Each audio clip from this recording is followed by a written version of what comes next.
Module number 1.11.01. Topic name ICT and Internet. ನಮಸ್ಕಾರ ಸ್ನೇಹಿತರೆ, ICT ಮತ್ತು ಇಂಟರ್ನೆಟ್ನಲ್ಲಿ ಮಾಡ್ಯೂಲ್ನ 2ನೇ ಭಾಗಕ್ಕೆ ಸುಸ್ವಾಗತ. ನಾವು ಮೊದಲ ಭಾಗದಲ್ಲಿ ಕಲಿತದ್ದನ್ನು ತ್ವರಿತವಾಗಿ ಮರುಪರಿಶೀಲಿಸೋಣ. 1. ಇಂಟರ್ನೆಟ್. 2. Email application. 3. ಇ ಕಲಿಕೆ ಅಥವಾ e learning. 4. Digital skills application. 5. LMS tools ಪರಿಕರಗಳು. 6. Bharat skills website. 2ನೇ ಭಾಗದಲ್ಲಿ ನಾವು ಈ ಕೆಳಗಿನವುಗಳ ಬಗ್ಗೆ ಕಲಿಯುತ್ತೇವೆ. 1. ಪವರ್ ಪಾಯಿಂಟ್ ಪ್ರೆಸೆಂಟೇಷನ್ ಸಿದ್ಧಪಡಿಸುವುದು. 2. ಹಾರ್ಡ್ವೇರ್ ಮತ್ತು ಸಾಫ್ಟ್ವೇರನ್ನು ವಿವರಿಸಿ. 3. ದೂರ ಶಿಕ್ಷಣದ ಡಿಸ್ಟೆನ್ಸ್ ಲರ್ನಿಂಗ್ ಪರಿಚಯ. 4. ಆನ್ಲೈನ್ ತರಗತಿಗಳು.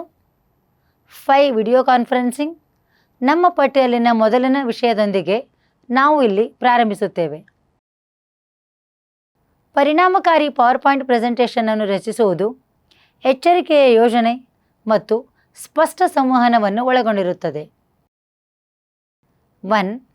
ನಿಮ್ಮ ಉದ್ದೇಶ ಮತ್ತು ಪ್ರೇಕ್ಷಕರನ್ನು ವಿವರಿಸಿ.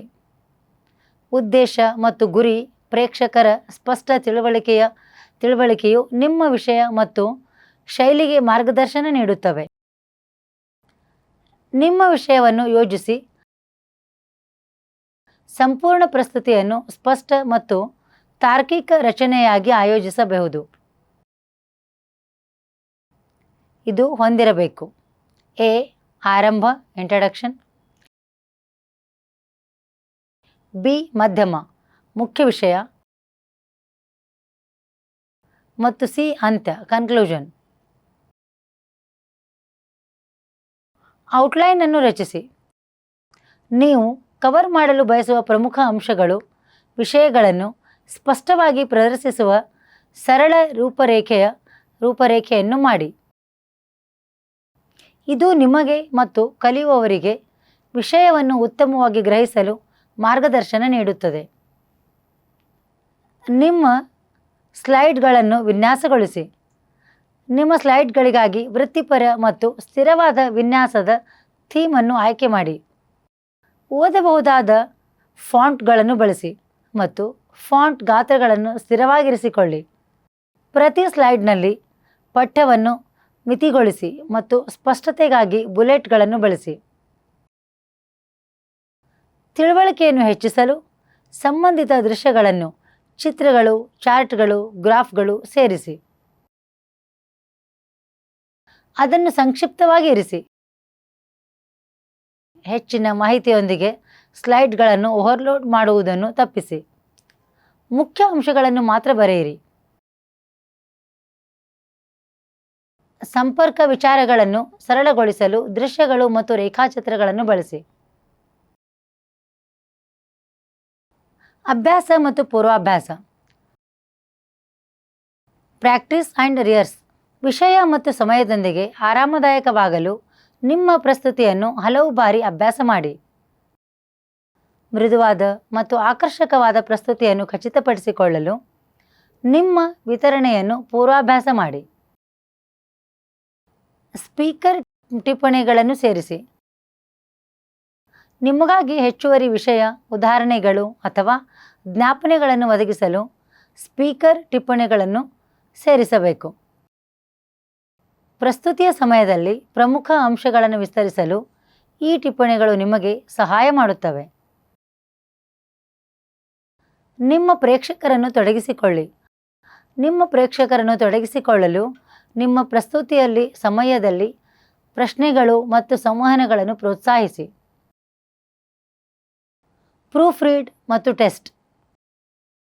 ಕಾಗುಣಿತ ಮತ್ತು ವ್ಯಾಕರಣ ದೋಷಗಳಿಗಾಗಿ ನಿಮ್ಮ ಪ್ರಸ್ತುತಿಯನ್ನು ಪರಿಶೀಲಿಸಿ. ಹೊಂದಾಣಿಕೆಯನ್ನು ಖಚಿತಪಡಿಸಿಕೊಳ್ಳಲು ನಿಜವಾದ ಪ್ರಸ್ತುತಿಗಾಗಿ ನೀವು ಬಳಸುತ್ತಿರುವ ಸಾಧನಗಳಲ್ಲಿ ನಿಮ್ಮ ಸ್ಲೈಡ್ಗಳನ್ನು ಪರೀಕ್ಷಿಸಿ. ವಿಶ್ವಾಸದಿಂದ ತಲುಪಿಸಿ. ಕಣ್ಣಿನ ಸಂಪರ್ಕವನ್ನು ಕಾಪಾಡಿಕೊಳ್ಳಿ. ಸ್ಪಷ್ಟವಾಗಿ ಮಾತನಾಡಿ ಮತ್ತು ನಿಮ್ಮ ಪ್ರಸ್ತುತಿಯನ್ನು ನೀವು ತಲುಪಿಸುವಾಗ ನಿಮ್ಮ ಪ್ರೇಕ್ಷಕರನ್ನು ತೊಡಗಿಸಿಕೊಳ್ಳಿ. ಪ್ರಶ್ನೆಗಳನ್ನು ಪರಿಹರಿಸಲು ಮತ್ತು ಹೆಚ್ಚುವರಿ ಮಾಹಿತಿಯನ್ನು ಒದಗಿಸಲು ಸಿದ್ಧರಾಗಿರಿ. ಸ್ನೇಹಿತರೆ, ಈಗ ನಾವು ಕಂಪ್ಯೂಟರ್ಸ್ನ ಹಾರ್ಡ್ವೇರ್ ಮತ್ತು ಸಾಫ್ಟ್ವೇರ್ ಬಗ್ಗೆ ಕಲಿಯುತ್ತೇವೆ. ಈ ವಿಭಾಗವು ಈ ಅಂಶಗಳನ್ನು ಒಳಗೊಂಡಿರುತ್ತದೆ: ಯಂತ್ರಾಂಶ, ಸಾಫ್ಟ್ವೇರ್, ಕಂಪ್ಯೂಟರ್ನ ಮೂಲ ಭಾಗಗಳು, memory, memory storage unit. Hardware: ನಾವು ಸ್ಪರ್ಶಿಸಬಹುದಾದ ಕಂಪ್ಯೂಟರ್ನ ಭೌತಿಕ ಯೂನಿಟ್ಗಳನ್ನು ಹಾರ್ಡ್ವೇರ್ ಎಂದು ಕರೆಯಲಾಗುತ್ತದೆ. ಸಾಫ್ಟ್ವೇರ್: ಈ ಹಾರ್ಡ್ವೇರ್ ಭಾಗಗಳನ್ನು ಬಳಸಿಕೊಂಡು ಕಂಪ್ಯೂಟರ್ ಕಾರ್ಯನಿರ್ವಹಿಸುವಂತೆ ಮಾಡುವ ಸೂಚನೆಗಳು ಅಥವಾ ಪ್ರೋಗ್ರಾಂಗಳ ಸೆಟ್ಟನ್ನು ಸಾಫ್ಟ್ವೇರ್ ಎಂದು ಕರೆಯಲಾಗುತ್ತದೆ. ಕಂಪ್ಯೂಟರ್ನ ಮೂಲ ಭಾಗಗಳು ಈ ಕೆಳಗಿನಂತಿವೆ. 1. ಇನ್ಪುಟ್ ಯೂನಿಟ್: ಕಂಪ್ಯೂಟರ್ಸ್ಗೆ ಡಾಟಾ ಮತ್ತು ಸೂಚನೆಗಳನ್ನು ಇನ್ಪುಟ್ ಮಾಡಲು ಬಳಸುವ ಕೀಬೋರ್ಡ್ ಮತ್ತು ಮೌಸ್ನಂತಹ ಸಾಧನಗಳನ್ನು ಇನ್ಪುಟ್ ಯೂನಿಟ್ ಎಂದು ಕರೆಯಲಾಗುತ್ತದೆ. 2.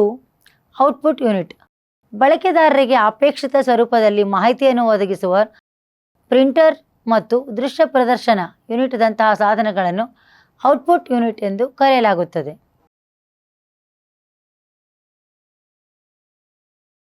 3.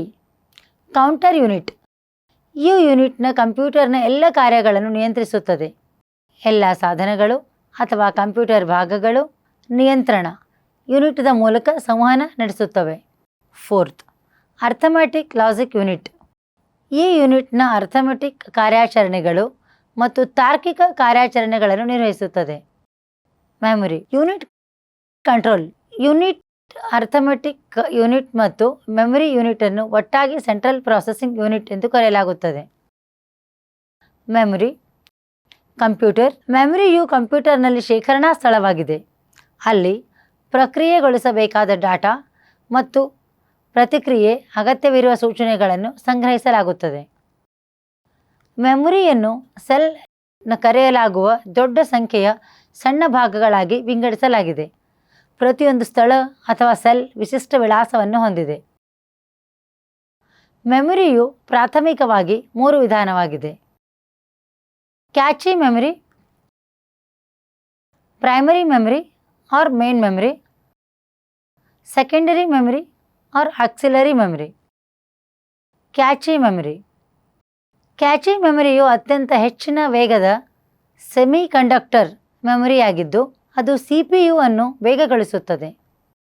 ಇದು CPU ಮತ್ತು ಮುಖ್ಯ ಮೆಮೊರಿಯ ನಡುವೆ ಬಫರ್ ಆಗಿ ಕಾರ್ಯನಿರ್ವಹಿಸುತ್ತದೆ. ಡಾಟಾ ಮತ್ತು ಪ್ರೋಗ್ರಾಮನ ಹೆಚ್ಚಿನ ಭಾಗಗಳನ್ನು ಹಿಂದಿಡಲು ಇದನ್ನು ಬಳಸಲಾಗುತ್ತದೆ. CPUನಿಂದ ಆಗಾಗ್ಗೆ ಬಳಸಲ್ಪಡುತ್ತದೆ. ಡಾಟಾ ಮತ್ತು ಪ್ರೋಗ್ರಾಂಗಳು ಭಾಗಗಳನ್ನು ಆಪರೇಟಿಂಗ್ ಸಿಸ್ಟಮ್ನಿಂದ ಡಿಸ್ಕ್ನಿಕ್ ಕ್ಯಾಚೆ ಮೆಮೊರಿಗೆ ವರ್ಗಾಯಿಸಲಾಗುತ್ತದೆ. ಅಲ್ಲಿಂದ CPU ಅವುಗಳನ್ನು ಪ್ರವೇಶಿಸಬಹುದು. ಪ್ರೈಮರಿ ಮೆಮೊರಿ, ಮೇನ್ ಮೆಮೊರಿ: ಪ್ರಾಥಮಿಕ ಮೆಮೊರಿಯು ಕಂಪ್ಯೂಟರ್ ಪ್ರಸ್ತುತ ಕಾರ್ಯನಿರ್ವಹಿಸುತ್ತಿರುವ ಡಾಟಾ ಮತ್ತು ಸೂಚನೆಗಳನ್ನು ಮಾತ್ರ ಹೊಂದಿದೆ. ಇದು ಸೀಮಿತ ಸಾಮರ್ಥ್ಯವನ್ನು ಹೊಂದಿದೆ ಮತ್ತು ವಿದ್ಯುತ್ ಸ್ವಿಚ್ ಆಫ್ ಮಾಡಿದಾಗ ಡಾಟಾ ಕಳೆದು ಹೋಗುತ್ತದೆ. ಇದು ಸಾಮಾನ್ಯವಾಗಿ ಅರೆವಾಹಕ ಸಾಧನದಿಂದ ಮಾಡಲ್ಪಟ್ಟಿದೆ. ಪ್ರಕ್ರಿಯೆಗೊಳಿಸಲು ಅಗತ್ಯವಿರುವ ಡಾಟಾ ಮತ್ತು ಸೂಚನೆಯು ಮುಖ್ಯ ಸ್ಮರಣೆಯಲ್ಲಿದೆ. ಇದನ್ನು ರ್ಯಾಮ್ ಮತ್ತು ರೋಮ್ ಎಂಬ 2 ಉಪವರ್ಗಗಳಾಗಿ ವಿಂಗಡಿಸಲಾಗಿದೆ. ರ್ಯಾಮ್ ರ್ಯಾಂಡಮ್ ಆಕ್ಸೆಸ್ ಮೆಮೊರಿ ಎಂಬುದು ಡಾಟಾ ಪ್ರೋಗ್ರಾಂ ಮತ್ತು ಪ್ರೋಗ್ರಾಂ ಫಲಿತಾಂಶವನ್ನು ಸಂಗ್ರಹಿಸಲು CPUನ ಆಂತರಿಕ ಮೆಮೊರಿಯಾಗಿದೆ. ಇದು ಓದುವ ಮತ್ತು ಬರೆಯುವ ಮೆಮೊರಿಯಾಗಿದ್ದು ಯಂತ್ರವು ಕಾರ್ಯನಿರ್ವಹಿಸುವವರೆಗೆ ಡಾಟಾವನ್ನು ಸಂಗ್ರಹಿಸುತ್ತದೆ. ಯಂತ್ರವನ್ನು ಸ್ವಿಚ್ ಆಫ್ ಮಾಡಿದ ತಕ್ಷಣ ಡಾಟಾ ಅಳಿಸಲಾಗುತ್ತದೆ. ರ್ಯಾಮ್ 2 ವಿಧಾನವಾಗಿದೆ: static RAM SRAM, dynamic RAM DRAM. Static RAM SRAM ವಿದ್ಯುತ್ ಸರಬರಾಜು ಆಗುವವರೆಗೆ ಸ್ಟ್ಯಾಟಿಕ್ ರ್ಯಾಮ್ ತನ್ನ ವಿಷಯಗಳನ್ನು ಉಳಿಸಿಕೊಳ್ಳುತ್ತದೆ. ಆದಾಗ್ಯೂ ಬಾಷ್ಪಶೀಲ ಸ್ವಭಾವದಿಂದಾಗಿ ವಿದ್ಯುತ್ ಕಡಿತಗೊಂಡಾಗ ಡಾಟಾ ನಷ್ಟವಾಗುತ್ತದೆ. Dynamic RAM DRAM. ಡಾಟಾ ಅನ್ನು ನಿರ್ವಹಿಸಲು DRAM ಅನ್ನು ನಿರಂತರವಾಗಿ ರಿಫ್ರೆಶ್ ಮಾಡಬೇಕು. ಪ್ರತಿ ಸೆಕೆಂಡಿಗೆ ಹಲವಾರು 100 ಬಾರಿ ಡಾಟಾವನ್ನು ಪುನಃ ಬರೆಯುವ ರಿಫ್ರೆಶ್ ಸರ್ಕ್ಯೂಟ್ನಲ್ಲಿ ಮೆಮೊರಿಯನ್ನು ಇರಿಸುವ ಮೂಲಕ ಇದನ್ನು ಮಾಡಲಾಗುತ್ತದೆ. ರೋಮ್ ಎಂದರೆ ರೀಡ್ ಓನ್ಲಿ ಮೆಮರಿ. ನಾವು ರೀಡ್ ಓನ್ಲಿ ಸಾಧ್ಯ, ಆದರೆ ಅದರ ಮೇಲೆ ಬರೆಯಲು ಸಾಧ್ಯವಿಲ್ಲದ ಸ್ಮರಣೆ. ಈ ರೀತಿಯ ಮೆಮೊರಿಯು ಅಸ್ಥಿರವಲ್ಲ. ತಯಾರಿಕೆಯ ಸಮಯದಲ್ಲಿ ಮಾಹಿತಿಯನ್ನು ಶಾಶ್ವತವಾಗಿ ಅಂತಹ ನೆನಪುಗಳಲ್ಲಿ ಸಂಗ್ರಹಿಸಲಾಗುತ್ತದೆ. ಕಂಪ್ಯೂಟರನ್ನು ಪ್ರಾರಂಭಿಸಲು ಅಗತ್ಯವಿರುವ ಸೂಚನೆಗಳನ್ನು RAM ಸಂಗ್ರಹಿಸುತ್ತದೆ. ಈ ಕಾರ್ಯಾಚರಣೆಯನ್ನು ಬೂಟ್ಸ್ಟ್ರ್ಯಾಪ್ ಎಂದು ಕರೆಯಲಾಗುತ್ತದೆ. ವಿವಿಧ ರೀತಿಯ ರೋಮ್ಗಳು. 1. Programmable read only memory PROM. PROM read only memory ಆಗಿದ್ದು ಅದನ್ನು ಬಳಕೆದಾರರು ಒಮ್ಮೆ ಮಾತ್ರ ಮಾರ್ಪಡಿಸಬಹುದು. 2. EPROM ಎರೇಸೇಬಲ್ ಮತ್ತು programmable read only memory. EPROM ಅನ್ನು ಎಲೆಕ್ಟ್ರಾನಿಕ್ ಸಾಧನದಿಂದ ಪ್ರತ್ಯೇಕವಾಗಿ ಪ್ರೋಗ್ರಾಮ್ ಮಾಡಲಾಗಿದೆ. ಅದರ ನಂತರ EPROM ಅನ್ನು ಬಲವಾದ ಅಲ್ಟ್ರಾವೈಲೆಟ್ ಲೈಟ್ ಒಡ್ಡುವ ಮೂಲಕ ಡಾಟಾ ಅನ್ನು ಅಳಿಸಬಹುದು. 3. EPROM ವಿದ್ಯುತ್ತಿನಿಂದ ಅಳಿಸಬಹುದಾದ ಮತ್ತು programmable read only memory. EPROM ಅನ್ನು ಪ್ರೋಗ್ರಾಮ್ ಮಾಡಲಾಗಿದೆ ಮತ್ತು ವಿದ್ಯುನ್ಮಾನವಾಗಿ ಅಳಿಸಲಾಗಿದೆ. ಇದನ್ನು ಸುಮಾರು 10,000 ಬಾರಿ ಅಳಿಸಬಹುದು ಮತ್ತು ಮರು ಪ್ರೋಗ್ರಾಮ್ ಮಾಡಬಹುದು. ಅಳಿಸುವಿಕೆ ಮತ್ತು ಪ್ರೋಗ್ರಾಮಿಂಗ್ ಎರಡೂ ಸುಮಾರು 4 ರಿಂದ 10 ಮಿಲಿಸೆಕೆಂಡ್ ತೆಗೆದುಕೊಳ್ಳುತ್ತವೆ. Secondary memory auxiliary memory. Secondary ಮೆಮರಿಯನ್ನು ಬಾಹ್ಯ ಸ್ಮರಣೆ ಅಥವಾ ಬಾಹ್ಯಶೀಲವಲ್ಲದ ಎಂದು ಕರೆಯಲಾಗುತ್ತದೆ. ಇದು ಮುಖ್ಯ ಮೆಮರಿಗಿಂತ ನಿಧಾನವಾಗುತ್ತದೆ. ಡಾಟಾ ಮಾಹಿತಿಯನ್ನು ಶಾಶ್ವತವಾಗಿ ಸಂಗ್ರಹಿಸಲು ಇವುಗಳನ್ನು ಬಳಸಲಾಗುತ್ತದೆ. CPU ನೇರವಾಗಿ ಈ ನೆನಪುಗಳನ್ನು ಪ್ರವೇಶಿಸುವುದಿಲ್ಲ. ಬದಲಿಗೆ ಅವುಗಳನ್ನು ಇನ್ಪುಟ್ ಔಟ್ಪುಟ್ ವಾಡಿಕೆಯ ಮೂಲಕ ಪ್ರವೇಶಿಸಲಾಗುತ್ತದೆ.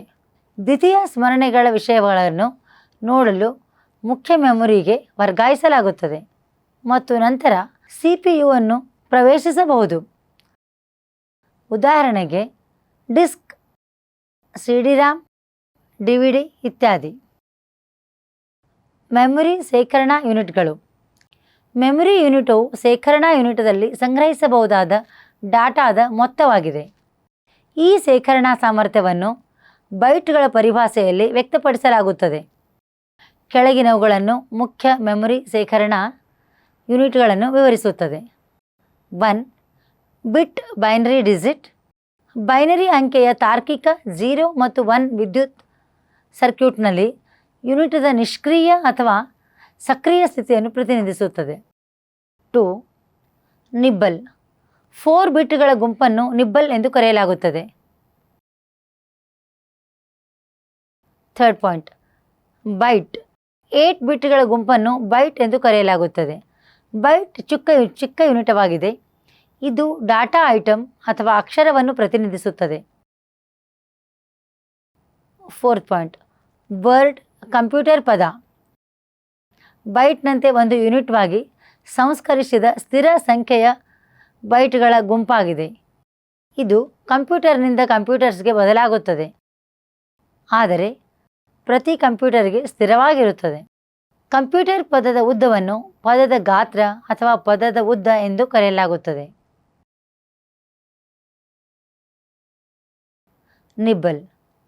1 nibble equal to 4 bits.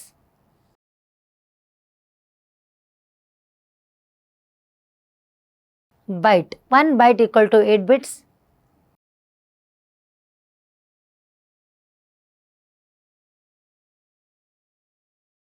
Kilobytes. 1 KB equal to 1024 bytes. Megabytes. Megabytes equal to 1 MB. 1 MB equal to 1024 KB.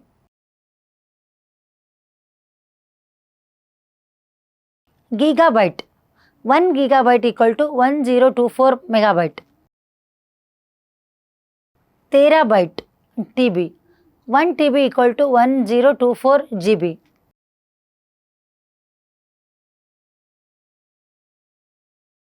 Petabyte PB. 1 PB equal to 1024 TB.